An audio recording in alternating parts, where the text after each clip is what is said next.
Hello, everybody.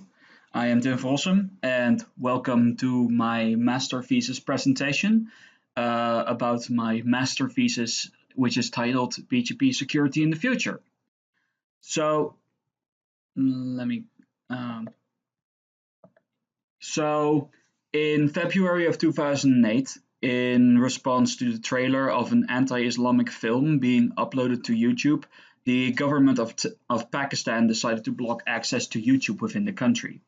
And in order to do so, they ordered the telecommunications company Pakistan Telecom to attack the main interdomain routing protocol to cause the traffic that was intended to go from Pakistan to YouTube to instead end up at their servers, therefore blocking access to YouTube within Pakistan. Um, Pakistan Telecom then successfully executed this redirection, but this redirection was also broadcast to the Hong Kong-based PCCW, which broadcast this redirection across to the entire world, which caused the impact of this redirection to go global, which in turn caused people all around the world to not be able to access YouTube for about 2 hours. But the question is, how was this allowed to happen? What protocol was attacked? And why aren't there any security measures in place? Well, the protocol that was attacked is BGP. BGP stands for the Border Gateway Protocol. It is the main interdomain routing protocol that is used in the modern internet, and the way it works is as follows. The internet consists of various different subnet. The internet can be seen as a collection of various subnetworks which then consist of servers, routers, databases, etc. These subnetworks all host a part of the internet, and they are what we call autonomous systems. And BGP is the routing protocol that determines routes from one autonomous system to the other. One could compare it to, say, Google Maps, but instead of finding door-to-door routes, it would find city-to-city routes, because once a data package is in an autonomous system, it also needs to go to the correct host. Just as when you are in the correct city, you still need to go to the correct address that you want to go to. So the way it works is as follows. I just mentioned that each AS hosts a part of the internet, and that part of the internet is represented by what we call a prefix, which represents a range of different IP addresses that the autonomous system owns. In this case, we see AS6 claiming that it owns the prefix 1, and the ASs then broadcast the given prefixes that they own to their peers. So in this case, AS6, as we see, broadcasts that it owns prefix 1 to AS5. AS5 then receives this message and prepends its own AS number to the list of AS numbers that there is. In this case, this list only consists of the AS number 6. And then it creates the list AS5 and then AS6, and then propagates the message to its peers. So for example, AS4 or AS7 knows that in order to reach AS6, it first needs to send data to AS5, as the route to AS6 from AS4 or AS7 is AS5 and then AS6. ASs tend to receive a lot of different routes to the same location, and because of this, they tend to have several route preferences. In general, they tend to prefer shorter routes, and they tend to prefer more specific prefixes. These two rules are intended to speed up data delivery. Shorter routes means less hops, and therefore less time taken to travel from one AS to another, whereas more specific prefixes means prefixes that represent a shorter range of IP addresses, which means that once a data package is in the correct AS, then it doesn't have to search for the correct host, and will logically take less time because there are less hosts in the AS. So BGP as a protocol was developed in the 80s and early 90s, back when the internet wasn't that big and people didn't really use it that much. And people could trust one another to not lie against each other. And it was really designed, and as such, it was designed with functionality in mind and not so much security, which means that there is no integrity checking. So messages can be changed en route by different ASs, and there's no proof of claim being made. So any AS can claim to own any prefix, whether or not they actually own the prefix or even whether or not the prefix actually exists. So this leads to a number of possible attacks against the protocol. First of all, prefix or subprefix hijacking, where an AS claims to own a prefix or a more specific version of a given prefix that it does not actually own. Path altering, where the path is altered to redirect traffic along different ASs, for example. BGP speaker impersonation, where the BGP speaking routers of the AS, so the routers that are authorized on behalf to process BGP messages on behalf of the AS that they belong on behalf of the AS that they belong to, claim to belong to a different AS than they actually belong to.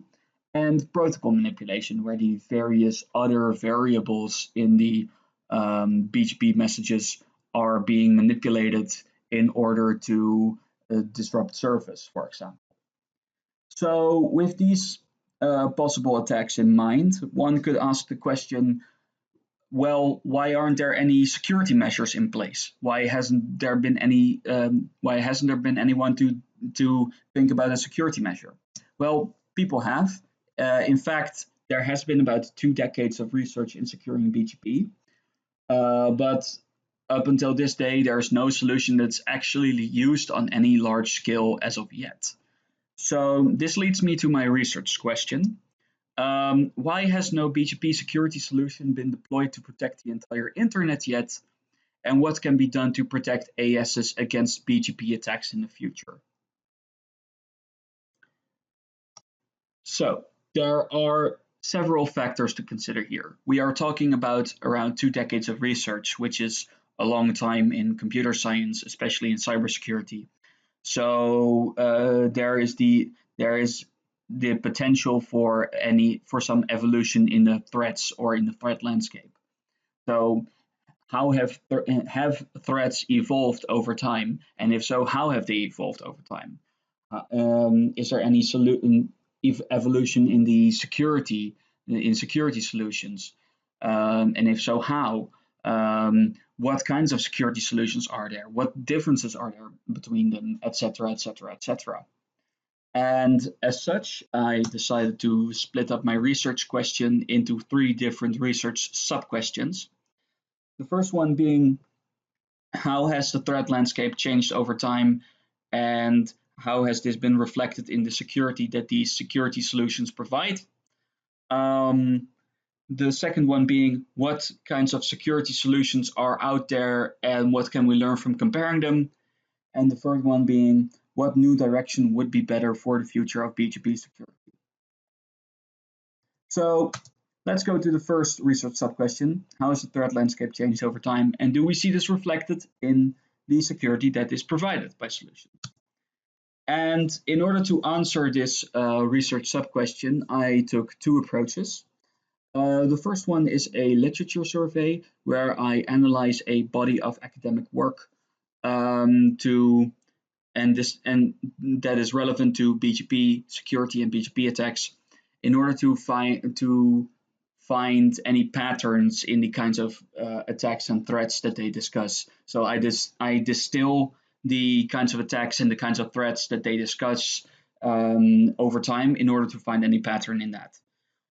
This, however, is a rather snapshot-based approach, and as I've been able to see, there can be quite a bit of time between publications on this topic, and I really wanted to augment this with a more continuous data source. And to do so, I turned to Google Trends data to find search interest for a given topic over time, and Google search hits over time to find how much has been written about a certain topic over time. So first off, the literature survey. For this, I analyzed 20 to 30 different sources. These sources were published between 1996 and 2018, and that is about a 22-year range in publications. And I put them all in a timetable, which can be seen here on the right side of the slide. Sorry, the left side of the slide. So this timetable contains a green star for a given thread in a given year if a paper of that year that was published in that year actually discusses that thread. So, for example, prefix hijacking was discussed in a paper from 1996, 2005, 2009, 2011 onward. But for example, attacks to TCP was only discussed in a paper that was published in 1997. So from this timetable, and especially from the and putting the and putting the table putting a table of the different security solutions when they were proposed and all kinds of security that they provide next to it on the right side of the slide. Can we find any relationship between the security that is offered by these solutions and the threats that were considered at the time? Well, yes, in fact we can. So as you can see here, speaker impersonation was only considered as a threat in 1996 and hasn't really, in a paper from 1996, sorry, and hasn't really been considered as a threat ever since. And you can see here on the right side that only the earliest security solutions actually provide some kind of BGP speaker authentication, which is intended to counter speaker impersonation and make that harder. So yeah, it seems logical to assume that BGP speaker authentication was later dropped in order to reduce computational cost because speaker impersonation is not really that big of a threat anymore. Some other thing that I've been able to find is that protocol manipulation as a threat was only really considered as a threat since 2005, from 2005 onward, whereas the only security solution that provides attribute verification, which is intended to counter protocol manipulation, is IRV, which was actually proposed before protocol manipulation was considered as a threat in the papers that I used for my literature survey. So yeah, there definitely is some relationship between the security that the solutions provide and the threats that were considered over time. And something else that I've been able to find is that from 2010 onward, there were also formalized threat models. So that came up in the paper. So what does it mean to have a prefix hijacking attack, and what does it mean to have a path altering attack? And formalizing those kinds of threats, which is an important development in cybersecurity. So as mentioned before, I wanted to augment this data source with a more continuous data source. And for that, I turned to Google Search and Google Trends data. For this, I entered many different BGP security related terms into Google Trends. The full list of them can be found in my thesis. Unfortunately, I was able to gather only very few usable results. Most of the terms that I entered did not result in any Google Trends data at all, and the terms that actually did generate any data tended to be the most generic of terms that really didn't help me in finding any difference in the in finding any evolution in what kinds of threats were considered over time. So that's a bit unfortunate. I haven't really been able to conclude anything from this, but I will go over the figures that I've been able to generate now. So here are some of the figures for three of the terms that I entered into Google Trends. Google Trends data is represented in the blue line, and the Google search, the amount of Google search hits, it's represented by the orange bars. The amount of Google search hits has been normalized to a degree. I divided all the Google search hits on a year-to-year basis by the maximum amount of Google search hits in a given year, and then multiply them by 100 to be able to compare Google search and Google Trends data. So we definitely see some negative relationships between Google search and Google Trends. So we see that there's a lot that at first a lot of people are searching for a given term, and then a lot has been written about it, and people stop searching for it, which is logical. But unfortunately, as I mentioned before, I haven't really been able to conclude anything from these figures that would indicate any change in the threat landscape on behalf of BGP. Maybe if I had data with some less generic terms, then it would be fine, but I don't have that. So yeah. So to conclude my first research sub-question, we can see that there definitely is a change in threat landscape. First of all, BGP speaker impersonation used to be considered an important threat in the threat landscape, whereas it isn't really considered as that big of a deal nowadays. And only the earliest security solutions have some kind of speaker impersonation counter. And now there's more focus on protocol manipulation, whereas there wasn't before. So the reverse is being true now for protocol manipulation, where that used to be not considered as a threat, whereas it is now. Also, yeah, as I mentioned before, standardized threat models came later. So that's my first research sub-question done. Now off to the second one. What kinds of security solutions are out there, and what can we learn from comparing them?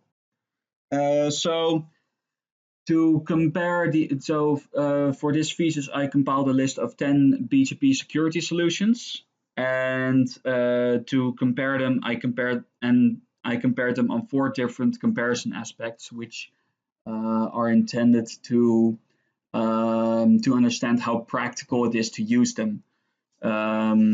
So not just what kinds of security do they provide, but also how practical is it to deploy them on a large scale. These solutions are all intended to prevent attacks from being possible, by the way.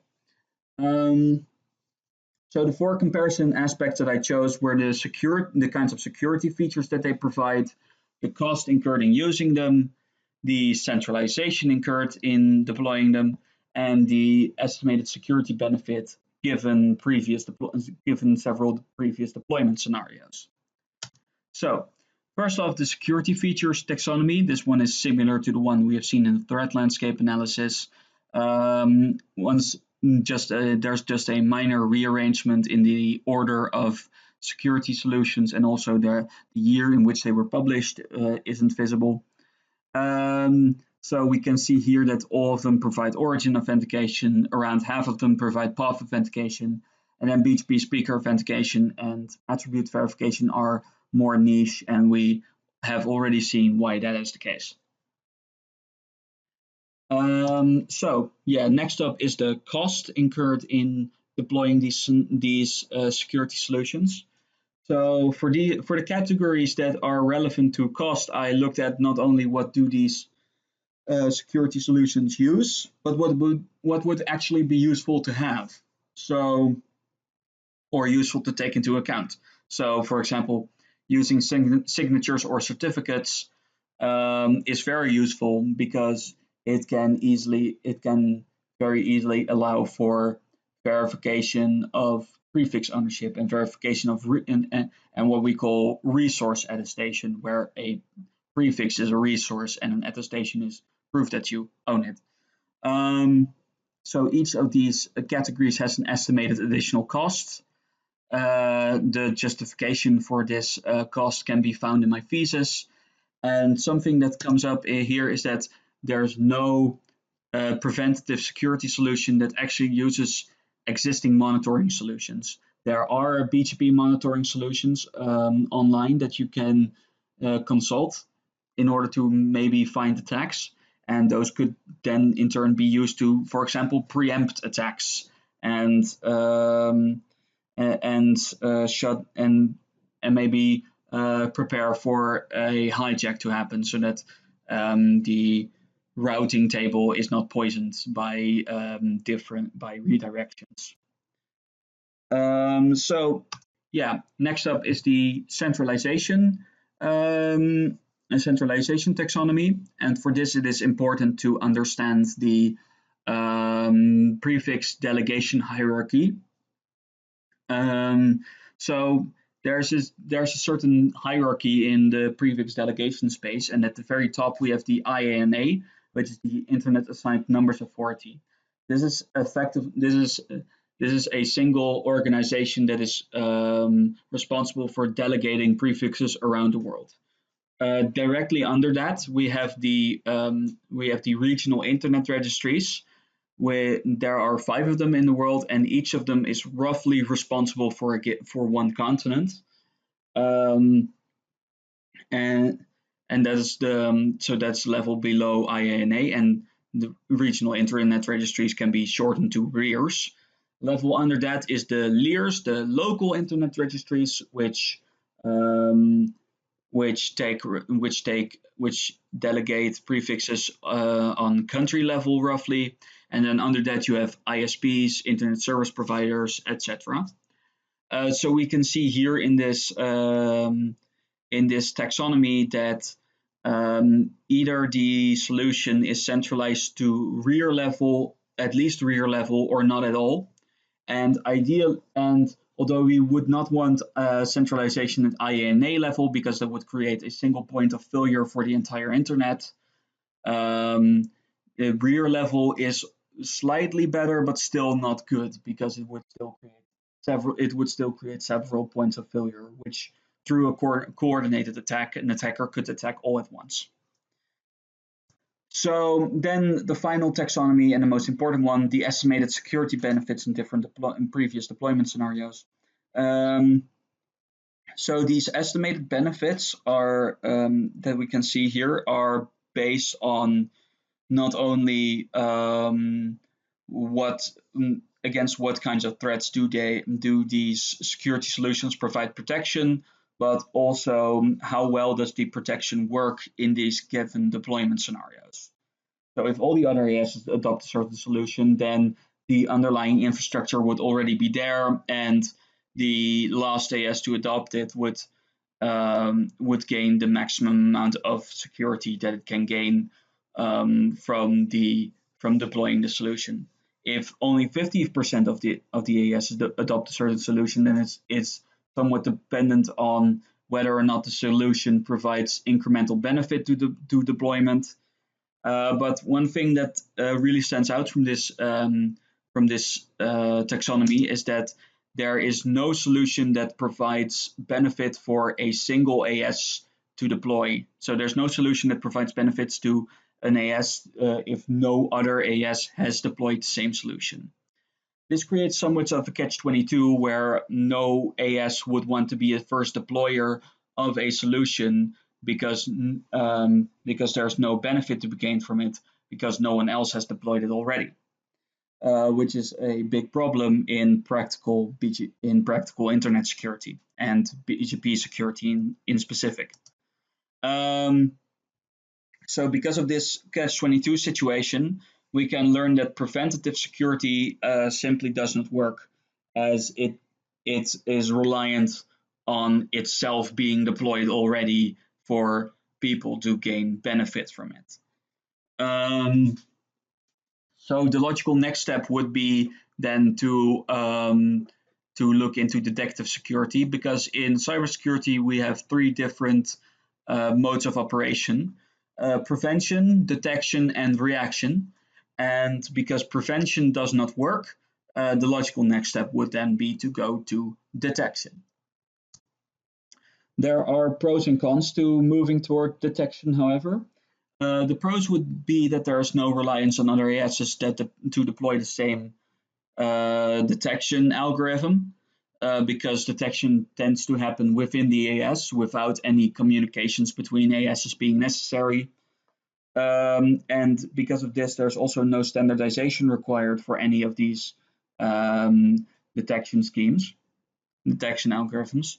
The cons of this would be that there's no perfect security, because false positives and negatives do happen, and that detection alone is often not enough. There also needs to be some kind of reactive element to the detection, whether that be a network engineer work in actively deflecting detected incoming attacks, or some automated service in it in the scheme.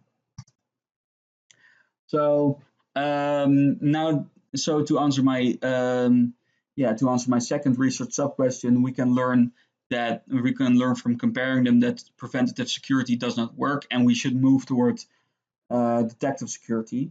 Now that is already a new direction, but detective security is rather broad.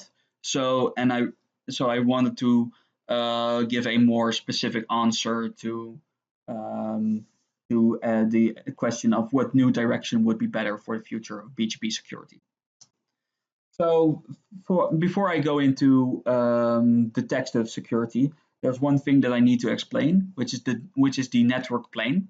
And a network plane is a conceptual model in network engineering, which is intended to divide tasks. So it's basically dividing tasks,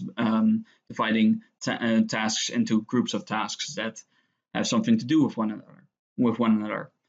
And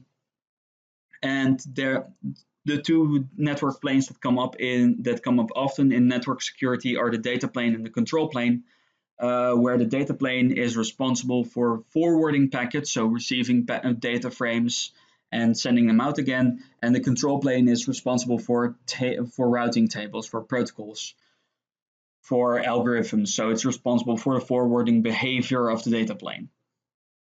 So to really answer the third research sub question more concisely, I made a list of 8 different detection algorithms, and I wanted to compare them on several different criteria. And in order to do so, I created a taxonomy of detection schemes, which is similar to my previous taxonomy. And the goal is to find an ideal combination of features from these different detection algorithms that I could use in a new detection that I could use to propose for a new detection algorithm.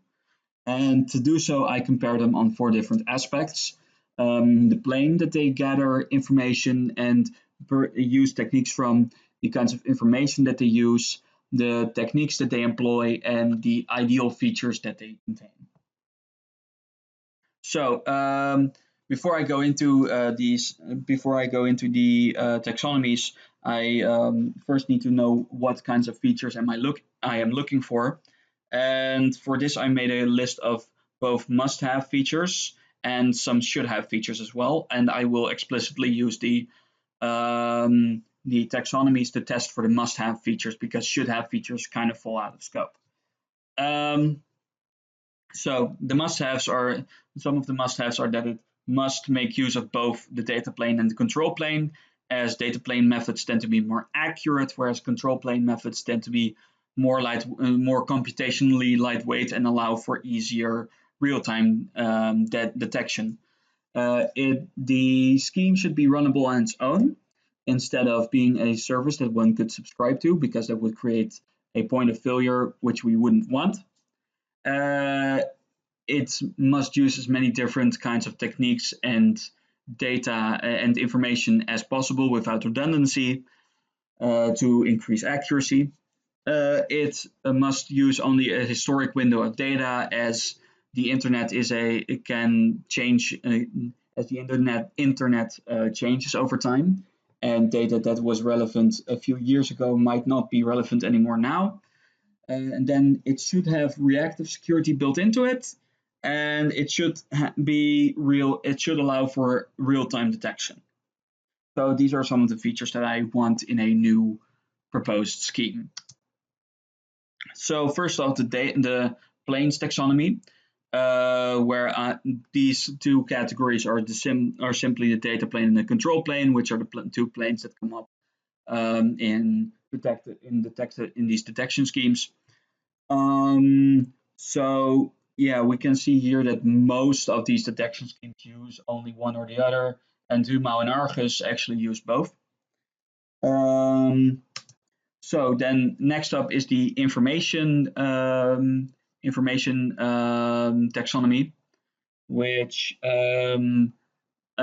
contains three different kinds of information that I consider are useful to use in detecting BGP hijacks. So host information is information regarding the host, so things that go from the operating system that the host uses, the port that it uses, all the way to what kind of prefix is hosted in this AS. Path information is information regarding the BGP paths, and can not only be used, is not only, for example, path links, but also things like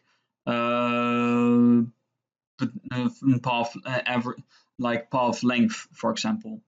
Whereas reachability information is information regarding the reachability of a certain host. And as you can see here, most of these detection algorithms use more than one category of information, and Argus actually uses all three of them. Then the next one, the techniques taxonomy, which where I once again base my categories on not only what I've seen being used, but what is useful to have. So the fingerprinting, so the techniques that I test on are fingerprinting. So that is comparing received data, comparing new data with previously received data to find if there are any discrepancies between them. Statistical analysis, which performs statistics over received data, and reachability probing, which is testing through probes to see whether or not the host is reachable. And we can see here that none of these solutions actually use all three techniques, and most of them only use one. So in order to satisfy the criterion of must use as many different kinds of techniques without redundancy, we would have to combine. So then the final one, the features taxonomy, which is where I test for the other ideal features that I want. So is the detection algorithm self-deployable, or is it set up as a service? Does it only use recent data, or does it use all data it has ever gathered? Does it or does it not require an external BGP feed? And from this taxonomy, we can see that PGP and IAR actually checks off all these boxes. So one could consider it as a nice basis to work with for a new detection scheme. However, PGP does not satisfy any of the other does not satisfy all of the must-haves and none of the should-haves. Actually, it also introduces significant delay, as the way it works is that it quarantines specific routes for hours or even days on end. So that's not real time. It quarantines routes that it has never seen before, and it is not really real time due to this massive delay. Artemis, on the other hand, however, satisfies all of the should-haves, not all of the must-haves, but all of the should-haves, and it is also the only one with reactive security actually being built into it. It's also one of the more modern ones, which might be a reason why it's the only one with with reactive security built into it, but still it is the only one with reactive security. Um, so to conclude this, Artemis provides many nice features. It satisfies several of the must-haves and all of the should-haves. However, it does not satisfy all of the must-haves. But for that, we could combine it with the data collection and additional methods that Humao and Argus provide, as those two provide a vast suite of data and methods that can be used to augment the accuracy of the detections that are performed by Artemis. So a combination of Humao, Argus, and Artemis could work very well for a new direction for the future of BGP security. So that's my third research sub-question answered. And now I want to answer my research question. We can see that BGP security solutions have evolved, even along the evolution of threats. That we can see that BGP security solutions have evolved to drop some security against threats that aren't considered as important anymore to potentially save computational power. But even with these savings in computational power being achieved by dropping some security, which isn't really that useful anymore, we can still learn that preventative security does not work, because it is not the excessive computational power required or the over-centralization that it incurs, but rather it is the simple fact that it creates a catch-22 where other users would have to have deployed the same security solution already to gain any benefit from it. As such, we should look toward detective security and investigate already developed detection algorithms. As of now, it seems that the combination of Humao, Argus, and Artemis would work very well as a new direction for the future of BGP security. So, as future work, we could focus on more accurate classification methods. As mentioned before, false positives and negatives do happen, and